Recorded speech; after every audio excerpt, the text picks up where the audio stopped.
I start yawning. Why? Hey, back. Gosh. A year with Aslan. May 16th. And flip this over. Looks like it's a short one.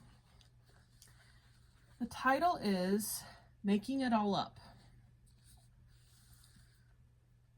Still playing your old game, said Eustace Clarence, who had been listening outside the door and now came grinning into the room. Last year, when he had been staying with the Pevensies, he had managed to hear them all talking about Narnia, and he loved teasing them about it. He thought, of course, they were making it all up, and he was far too stupid to make anything up himself. He did not approve of that. You're not wanted here, said Edmund curtly. I'm trying to think of a limerick, said Eustace. Something like this. Some kids who played games about Narnia who got gradually balmier and balmier. Well, Narnia and balmier don't rhyme to begin with, said Lucy. It's an assonance, said Eustace. Probably said that word wrong. Don't ask him what an assy thingum-gummy is, said Edmund. He's only longing to be asked. Say nothing and perhaps he'll go away. The Voyage of the Dawn Treader. I love Edmund. I'm again, spoilers, so yeah. But after what happened in the first... Well, not the first. It's the first book written, but not chronologically. But in Lion, the Witch, and the Wardrobe, just, I don't know, some things about Edmund as he get in the later books I just really love. Why do Edmund and Lucy's stories about Narnia make Eustace not like them very much? Do you normally think of someone with great imagination as intelligent? Why or why not? All right, so my theory is the reason people dislike the Narnia is because it's real. Follow me on this. When someone says they believe in unicorns, then they typically laugh at them and ignore them, or just go, yeah, sure. But when someone says they believe in something else and they get angry, it's because they themselves somehow believe it's true. So, my best example is Christianity.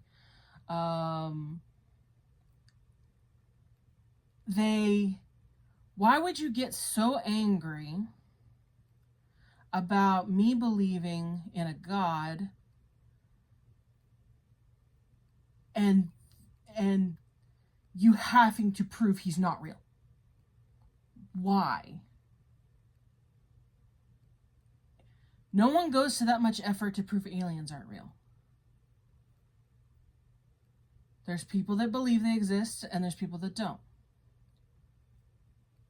But when there's something in your mind or in your heart that you wonder, maybe it is real, you get angry because you either don't want to believe or logically you can't fathom how that's possible.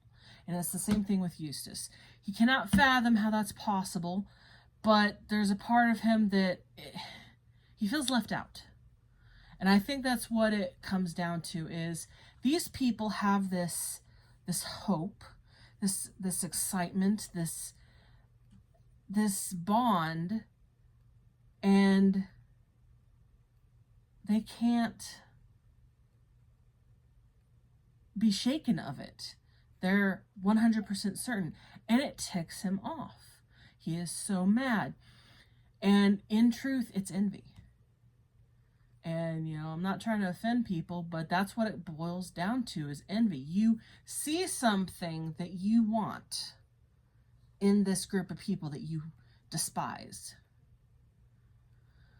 And I'm not saying we can't dislike people without being envious of them. We can, obviously.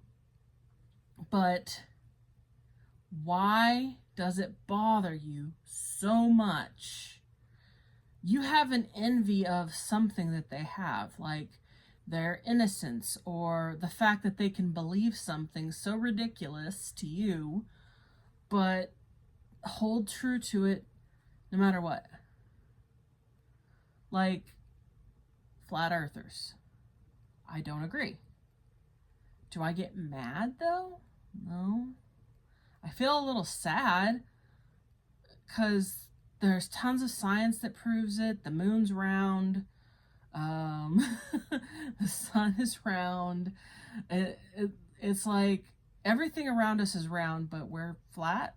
That it logically makes no sense. But to get as mad as some people get, like, how dare you believe this?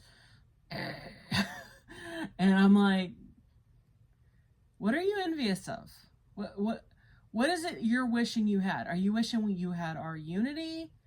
You know, the fact that we come together and we have this safe place to talk about something that everyone else redeems ridiculous. I mean, is that it? So I'm not trying to get on this tangent, but that's kind of what it makes me think of. So,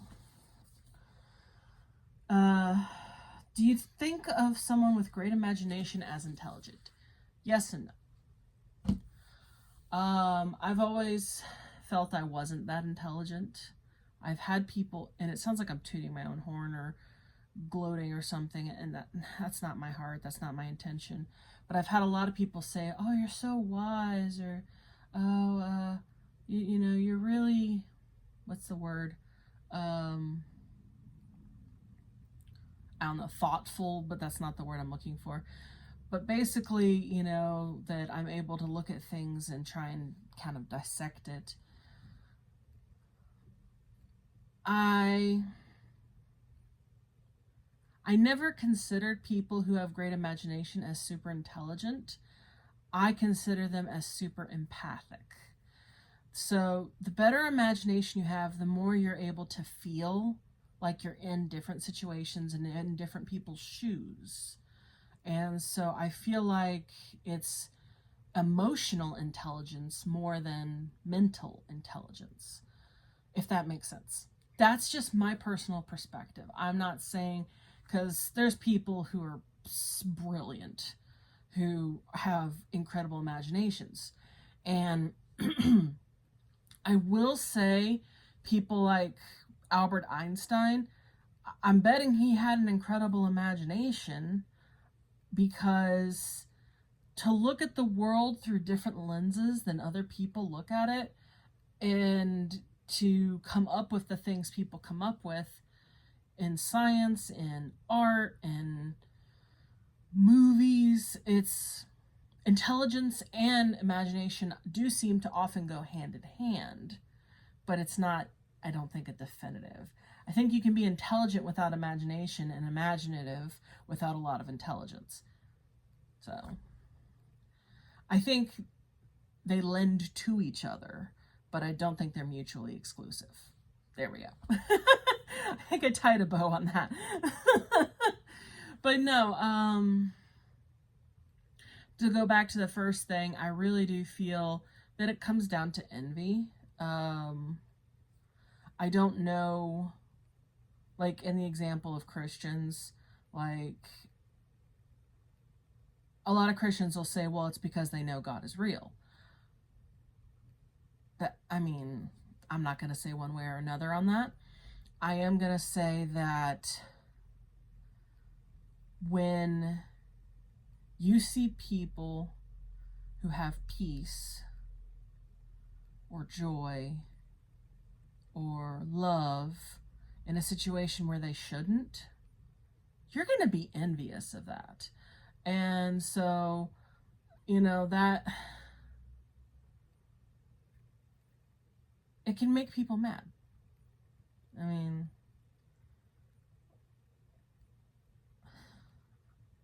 you know, as a Christian, you have to know that I do believe that there is only one way to heaven, and that's Jesus. There's a lot more caveats and things I would say about that, but that's not what this video is for. You can like go to my webpage. I actually wrote down most of them, but in the end, I really feel like enviousness is super predominant in this world. Like, we're jealous. Someone has better looks, someone has better wealth, someone has a better imagination, someone else is smarter, someone else is just better at doing a task that we've done our whole life, but they're better at it, or they're a natural at it. Like, you know, you've been running marathons your whole life, and then this one dude's like, yeah, I'm gonna run my first marathon next week. Like, have you been training? No. And he wins. You're like, the heck? And so it's like, so we have to be careful if we let envy rule us. Do we rule it, or does it rule us? I think that's what it comes down to. But that's it. I have to say that, to me, imagination is a very wondrous and beautiful thing. And don't lose yours. Hold on tight and ride the wind, you know? Go, let your mind do its thing. Set time where you can just let it wander. Or daydream, you know, but like, what if this coffee cup got up and started dancing and sang a song? What would this song be? You know, like, be silly. You're not too old. You can be 183 or older. You're never too old to use your imagination. It is a gift. It is a talent, and it needs to be used. Otherwise, it can't grow. So, until next time, out the moon. Bye.